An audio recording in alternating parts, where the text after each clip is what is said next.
అందరికీ నమస్కారం. మాస్ జాతర మూవీని మన కొత్త ఛానల్లో ఎక్స్ప్లెయిన్ చేయడం జరిగింది. మీరు ఇంకా వీడియోని చూడకుండా ఉంటే దానికి సంబంధించిన లింక్ని కింద డిస్క్రిప్షన్లో అండ్ కమెంట్ బాక్స్లో పిన్ చేస్తున్నాను. Check it out now. Thank you.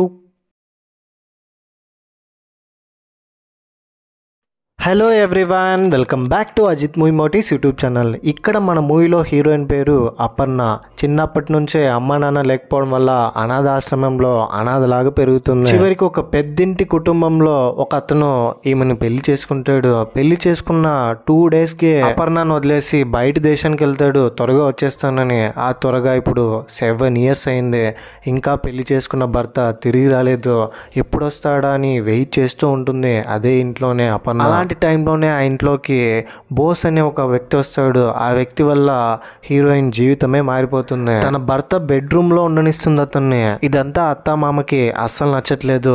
చివరికి ఏమైంది, వచ్చిన అతను ఎవరు, అపర్ణ జీవితం ఇలాగే ఉండిపోతుందా లేదా ఇంకో పెళ్లి చేసుకుంటుందా, మధ్యలో రివీల్ అయ్యే ట్విస్ట్ ఏంటి, క్లైమాక్స్ లో వచ్చే ట్విస్ట్ మాత్రం మీరెవ్వరూ ప్రిడిక్ట్ చేయలేరు. ఈ మూవీ రీసెంట్ గా బెంగాలీ లాంగ్వేజ్ లో రిలీజ్ అయింది. పేరు గృహప్రవేశ్. ఇంకా ఏ మాత్రం లేట్ చేయకుండా నేనైతే మూవీలోకి వెళ్ళిపోతాను. అంతకంటే ముందు మీకు ఏం చేయాలో తెలుసు కదండి. చిన్న లైక్ అండ్ స్మైల్ తో వీడియోని స్టార్ట్ చేసేయండి. Thank you. మూవీ ఓపెన్ అవగానే కోల్కతాలో ప్రతి సంవత్సరం దుర్గామాత పూజలు అంగరంగ వైభవంగా జరిపిస్తుంటారు. ఈ సంవత్సరం కూడా ఇంట్లో వైభవంగా జరిపించడానికి అన్ని రకాల ఏర్పాట్లు చేస్తుంటారు ఒక వారం ముందే. ఇదిగో ఇప్పుడు మీరు స్క్రీన్ మీద చూస్తున్నారు కదా, ఇదే మన మూవీలో హీరోయిన్ అపర్ణ వాళ్ళ ఇల్లు. అపర్ణ వాళ్ళ ఇంట్లో అపర్ణ, అత్త, మామ, పని మనిషి. అతని పేరు ముని. పేరుకే పనివాడైనప్పటికీ ఇంట్లో వ్యక్తిగా ఉంటాడు. ఇంట్లో ఉన్న వాళ్ళందరినీ సొంత అమ్మా నాన్నలుగా, ముఖ్యంగా అపర్ణ భర్త శరణాన్ని సొంత తమ్ముడుగా భావిస్తాడు.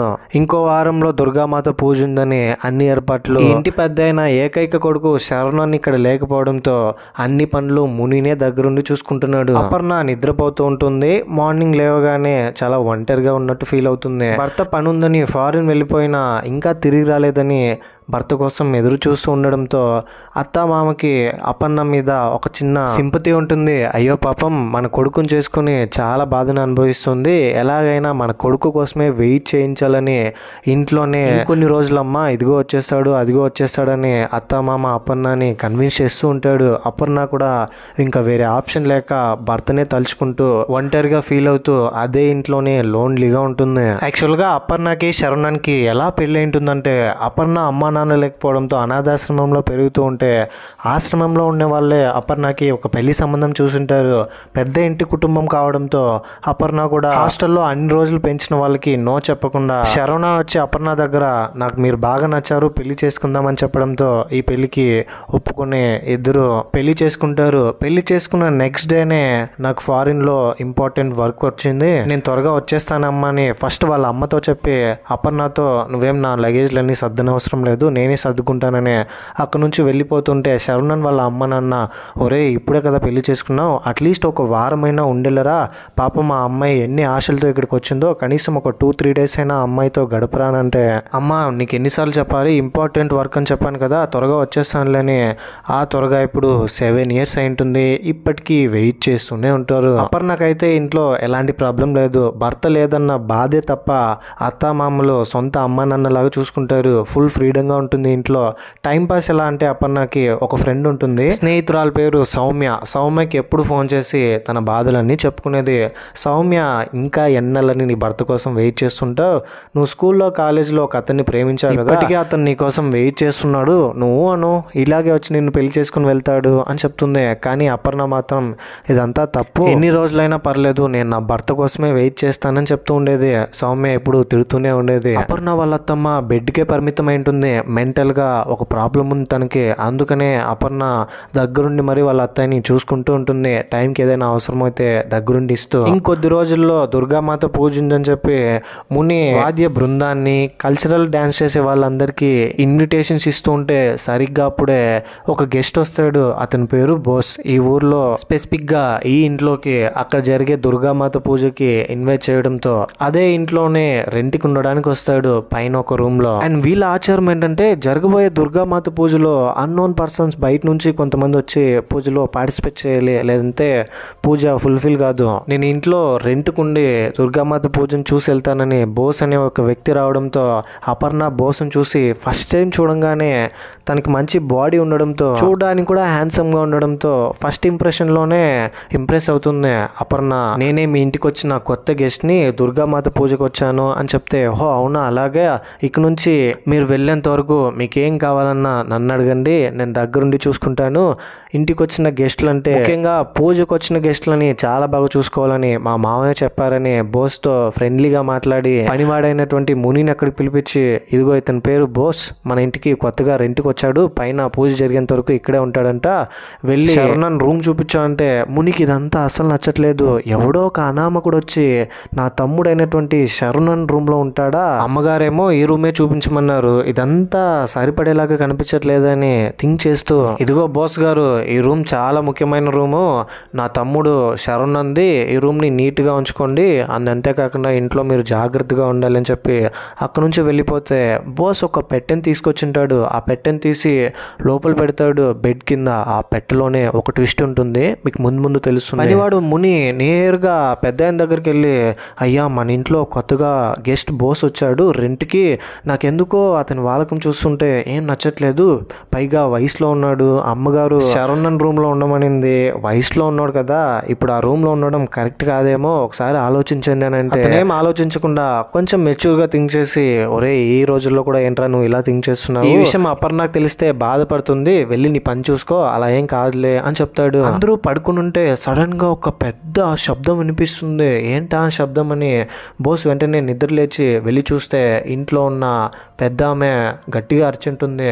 పెద్ద ఆయన అక్కడ ఉండే, చూడు బాబు మాకు ఇవన్నీ మామూలే, చాలా రోజుల నుంచి మా ఆవిడ మెంటల్గా డిస్టర్బ్ అవుతూ ఒక పేషెంట్ లాగా ఇక్కడే పడి ఉంది, అందుకనే ఇలా అప్పుడప్పుడు పిచ్చిగా అరుస్తూ ఉంటుంది, నువ్వు కూడా అలవాటు చేసుకొని చెప్తాడు. ఏమైందనంటే, అది నా పెట్టెలో ఏదో పోయింది, ఎవరో పెట్టెలో నుంచి ఏదో దొంగిలించుకొని వెళ్ళారు అని అంటుంటే, పిచ్చిది అలాగే అంటుంది బాబు, నువ్వు వెళ్ళు, మిగతాది నేను చూసుకుంటానని ఆ పెద్ద అయిన బోస్ని అక్కడ నుంచి పంపించేస్తాడు. బోస్ ఉన్న రూమ్కి అపర్ణ వచ్చి, ఈ ఏరియాలో పెద్దగా నెట్వర్క్ రాదు, మీకేమైనా వైఫై కావాలంటే చెప్పండి, నా హాట్స్పాట్ ఆన్ చేస్తానని చెప్పి వెళ్తుంది. Morning tiffin, afternoon lunch, night dinner ఇవన్నీ తనే ప్రిపేర్ చేసి, భోజనం రెడీ అయిందని రోజు వెళ్ళి బోస్ని పిలిచేది. Next day morning tiffin ready అని బోస్ రూమ్కి వెళ్తే అప్పుడే బోస్ స్నానం చేసి టవల్తో బయటకు వస్తాడు. అది చూడంగానే అపర్ణకి ఒకలా అనిపిస్తుంది, సిగ్గుపడుతూ అక్కడ నుంచి పరిగెత్తుతుంది. టిఫిన్ తినడానికి బోస్ మంచిగా బట్టలు వేసుకొని రెడీ వస్తుంటే వాళ్ళ అత్తయ్య చూసి, నా కొడుకులాగే ఉన్నాడు, నా కొడుకు మళ్ళీ తిరిగి వచ్చేసాడా ఏంటి, చూడమ్మా అపర్ణ నీ భర్త తిరిగి వచ్చేసాడు, ఒరే నీ భార్యను ఒకసారి చూడరా అని చెప్తుంది. దాంతో పెద్ద ఆయన, బాబు ఆమె అంతే, నువ్వేం పట్టించుకోవద్దు, వాడు మన కొడుకు కాదు, ఇంటికి గెస్ట్ గా వచ్చిన బోస్ అనే అబ్బాయి అని చెప్తుంది. అండ్ అంతేకాకుండా ఇంతకు ముందు హెల్త్ బాగాలేకుండా ఉంటే బోసే వెళ్ళి ట్రీట్మెంట్ చేస్తాడు. ఇప్పుడే తెలిసి వచ్చేది ఏంటంటే బోస్ ఒక డాక్టర్ అని. బోస్ ఒక డాక్టర్ కావడంతో పెద్ద ఆయన కూడా అతనితో ఫ్రెండ్లీగా ఉంటాడు, తన భార్యకి ట్రీట్మెంట్ అందిస్తున్నాడని. అందరూ త్వరగా తినేసి వెళ్ళిపోతే బోస్ మాత్రం లేట్గా తింటాడు. చపాతీ వేస్తూ అపర్ణ బోస్తో, ఏమండి మీరు బాడీని ఇంత ఫిట్గా ఎలా ఉంచుకోగలుగుతున్నారు అంటే, అదా జిమ్కి వెళ్తున్నాను అని చెప్తుంది. జిమ్కా, మా ఊర్లో జిమ్ అంటేనే పెద్ద పాపంగా చూస్తారు, మీరే మేలు మంచి బాడీని పెట్టుకున్నారని అతనితో అంటుంది. మెల్లగా అపర్ణ బోస్తో మాట్లాడుతూ ఇద్దరు ఫ్రెండ్స్ అయిపోతారు, ఇద్దరి మధ్య బాండింగ్ పెరుగుతుంది. అపర్ణ బోస్ని ఒక రూమ్కి తీసుకెళ్తుంది. రూమ్కి వెళ్ళిన తర్వాత చాలా గాలిపటాలు ఉంటాయి అక్కడ, మీకు గాలిపటం వదలడం వచ్చా అంటే, నేను చాలా బాగా వదులుతానని బోస్ చెప్పడంతో గాలిపటాన్ని తీసుకెళ్లి పైన ఇద్దరు దారంతో గాలిపటాన్ని వదులుతూ ఉంటే అపర్ణ ఆపరేట్ చేస్తున్న గాలిపటం దారం తెగిపోవడంతో అనవసరంగా గాలిపటం పోయిందని బాధపడుతుంటే బోస్ అపర్ణతో ఎలా వదలాలో నేను ప్రాపర్గా నేర్పిస్తానని దారాన్ని తన చేతికిచ్చి ఆపరేట్ చేయడం నేర్పిస్తాడు. ఆ టైంలోనే అపర్ణ చేతిని తాకి ఆపరేట్ చేస్తుంటే అపర్ణ ఆ టచ్ని స్పెషల్గా ఫీల్ అవుతుంది. 7 సంవత్సరాల నుంచి భర్త కోసమే వెయిట్ చేస్తున్న అపర్ణకి ఈ టచ్ చాలా స్పెషల్గా అనిపించింది. ఈ ఫీలింగ్ ఏదో బాగుంది, నీకు తెలుసా, ఈ గాలిపటం నా భర్త శరణ్ది, ఈ గాలిపటాన్ని వదులుతుంటే నిన్ను నేను నా భర్తగా ఫీల్ అవుతున్నానని చెప్పడంతో, ఏంటిది ఇంతవరకు మనం ఫ్రెండ్లీగానే ఉన్నాం కదా, సడన్ గా బోస్ ఫేషియల్ ఎక్స్ప్రెషన్స్ చేంజ్ చేసి అక్కడ నుంచి వెళ్ళిపోతాడు. అయితే ఇదంతా పనివాడైనటువంటి ముని చూసి పెద్ద ఆయన తోడుకొచ్చి, చూసారా మీరేం కాదని చెప్పారు కదా, ఇద్దరు కలిసి గాలిపటాన్ని వదులుతున్నారు, వాడేమో రాసుకుని పూసుకుని తిరుగుతున్నాడు, ఇది మీకు కరెక్ట్ అనిపిస్తుందా అంటే పెద్ద ఆయన కూడా దీంతో హర్ట్ అవుతాడు. అపర్ణ చేస్తుంది తప్పని. అపర్ణ వాళ్ళ అత్తమ్మ గాలిపటం ఎగురుతుంటే నా కొడుకు మళ్ళీ తిరిగి వచ్చేసాడు, వాడి గాలిపటాన్ని వదులుతున్నాడని హ్యాపీగా ఉంటుంది, పిచ్చి పిచ్చిగా బిహేవ్ చేస్తూ. ఇంకో పని మనిషితో నా పెట్టె ఎవరో ఓపెన్ చేశారు, నా పెట్టెలో నుంచి ఎవరో ఏదో తీసుకెళ్లారని అంటూ ఉంటుంది. కానీ ఇదంతా పిచ్చితనంతో చెప్తున్నదని ఎవరూ పెద్దగా పట్టించుకోరు. అపర్ణ తన రూమ్కి వెళ్ళి తనతో తాను మాట్లాడుకుంటూ చాలా స్పెషల్గా ఫీల్ అవుతుంది.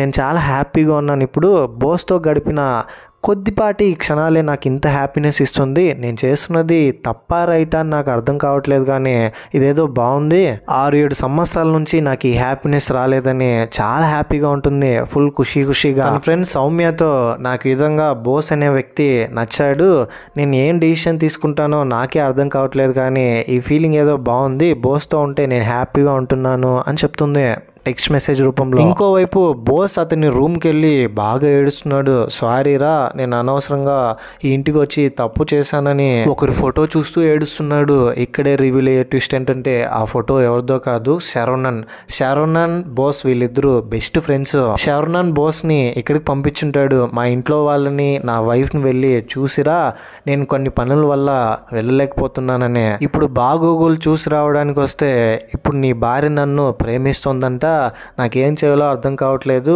ఇదంతా నా వల్లే జరిగిందని చాలా ఎమోషనల్ అయ్యి ఏడుస్తూ, స్నేహితుడు భార్యే నన్ను ప్రేమిస్తోందా, ఇదంతా ఏం బాలేదని ఒక ఫోటో తీసి ఆ ఫోటోని కాలుస్తున్నాడు. ఆ ఫోటోలో ఉన్న అపర్ణ శరణన్ పెళ్లి ఫోటో అది. నెక్స్ట్ డే అపర్ణ ఇంట్లో నుంచి ఫస్ట్ టైం బయటికి వెళ్తుంది. సౌమ్యకు ఒక బ్యూటీ పార్లర్ ఉంటుంది తన స్నేహితురాలకి, నేరుగా అక్కడికి వెళ్ళిపోయి ఐబ్రోస్ అంతా షేప్ చేయించుకుంటుంది.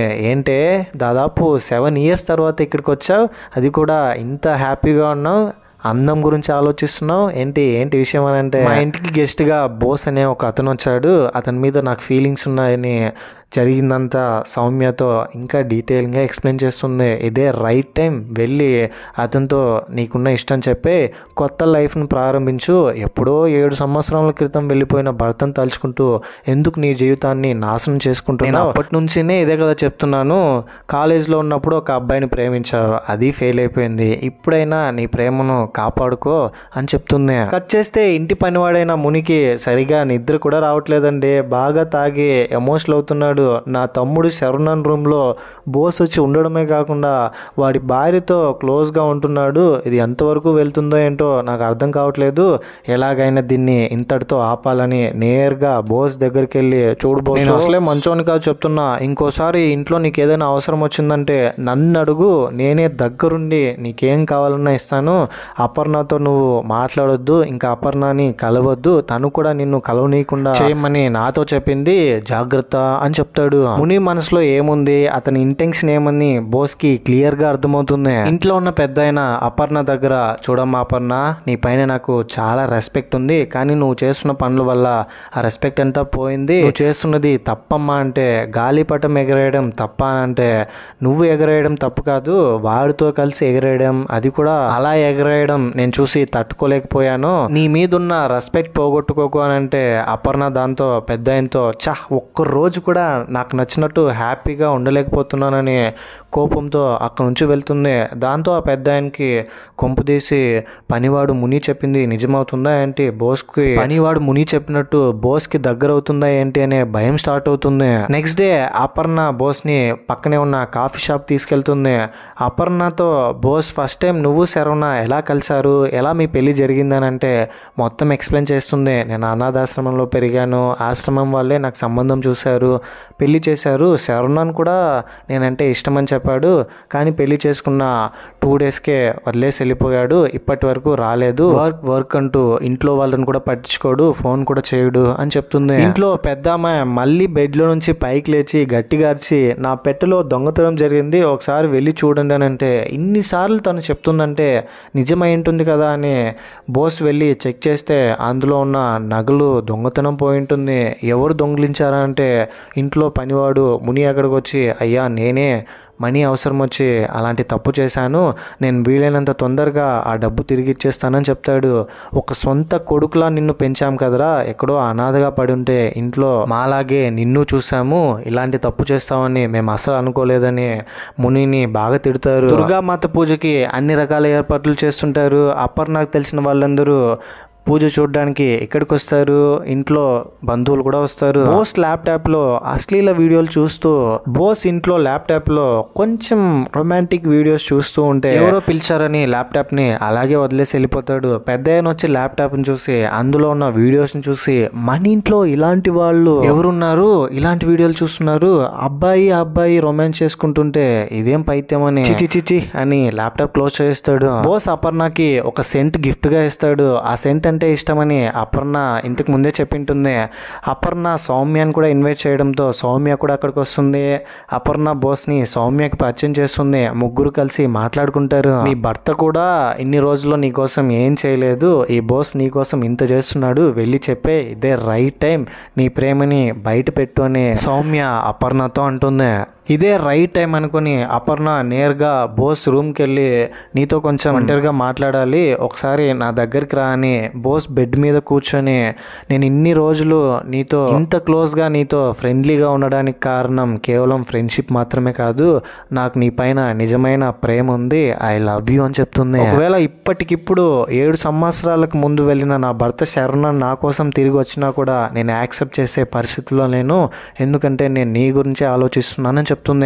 దాంతో బోస్, అంటే అది అపర్ణ, నేను కూడా నీతో ఒక విషయం చెప్పాలి, నేను నీ భర్త ఇద్దరం బెస్ట్ ఫ్రెండ్స్, నీ భర్త పంపిస్తేనే నేను ఇక్కడికి వచ్చాను, ఇంకో విషయం ఏంటంటే నీ భర్త శరణ్ నేను ప్రేమించుకున్నా, మేమిద్దరం అబ్బాయిలు అయినప్పటికీ మా మధ్య ఫీలింగ్స్ వచ్చాయని వాళ్ళిద్దరు గురించి చెప్తాడు. ఇది విన్న అపర్ణకి ఏం అర్థం కాదు. అంటే మీరిద్దరు నువ్వు అనుకున్నట్టు మేమిద్దరం అలానే, నువ్వు అనుకుంటున్నది నిజమే అని అంటే, అపర్ణ ఇంతకు ముందు పెళ్ళైన రోజు శరణ్ తో కొంచెం రొమాంటిక్ గా అప్రోచ్ అవ్వడానికి ప్రయత్నించుంటుంది, కానీ శరణ్ అవాయిడ్ చేస్తాడు. ఇదంతా ఇప్పుడు గుర్తొచ్చే, ఓ నిజమేనేమో, అందుకనే నాతో అలా బిహేవ్ చేశాడు, నన్ను అవాయిడ్ చేశాడు, నన్ను ఫేస్ చేయలేక భయంతోనే ఇక్కడ నుంచి వెళ్ళిపోయాడేమో అని బోస్ని అడిగితే, అవును నేను మీతో ఒక ఫ్రెండ్ లాగా మాత్రమే మాట్లాడాను, మీరే అనవసరంగా నా మీద ఏవో ఫీలింగ్స్ పెంచుకున్నారు, మీరు ఫీలింగ్స్ పెంచుకుంటే నేనేం చేయను అన్నట్టు. ఇంకో విషయం, మీ భర్త చనిపోయాడు, శరణ్ ఎప్పటికీ తిరిగి రాడని నేను చెప్పడానికే ఇక్కడికి వచ్చాను,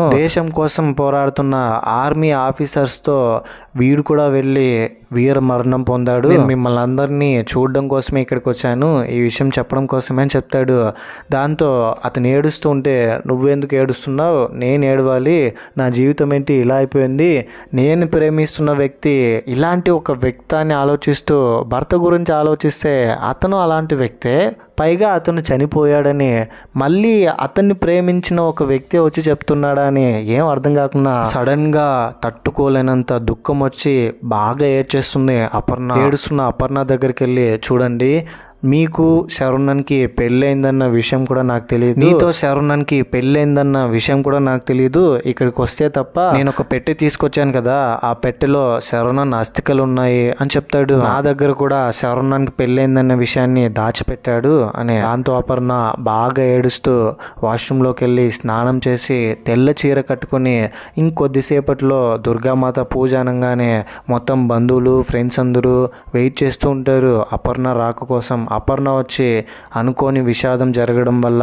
మా ఫ్యామిలీలో పూజ ఆపివేయడం జరుగుతుంది అని చెప్తుంది. దాంతో పెద్ద ఆయన, ఏంటమ్మా ఏం మాట్లాడుతున్నావు, ఏం జరిగింది అంత సడన్గా అంటే, ఇదిగో బోస్ చెప్తాడని బోస్తో అన్ని నిజాలు చెప్పిస్తుంది. అవునండి, తను చెప్పింది నిజమే, మీ కొడుకు శరణ్ చనిపోయాడు, నేను తీసుకొచ్చిన పెట్టెలో మీ వాడి బూడిదుంది కాల్చింది, ఆర్మీలో చేరి ఒక మిషన్లో వీర మరణం పొందాడు అని చెప్తాడు. బోస్ ఇలా శరణ్ చనిపోయాడని చెప్తుంటే శరణ్ వాళ్ళ అమ్మ నాన్న పనివాడు ముని వీళ్ళందరూ నమ్మట్లేదు, కావాలనే మాతో అబద్ధం చెప్తున్నావు, అపర్ణని దక్కించడం కోసం ఎందుకని అబద్ధం చెప్తున్నావు అని అంటే, అయ్యో నేను చెప్పేది నిజమండి, నిజంగానే శరణ్ చనిపోయాడని, నేను శరణ్ ప్రేమించుకున్నామనే నిజం కూడా చెప్తాడు. ఇది వినంగానే వీళ్ళందరూ మనసు విరిగిపోయింది. ఆ తర్వాత మీరు ఇంకా నమ్మకపోతే నేను ఒక త్రిశూలాన్ని చూపిస్తానని నేరుగా రూమ్లోకి వెళ్ళి బోస్ బ్యాగ్ తీసుకొచ్చి ఒక షూలాన్ని చూపిస్తాడు.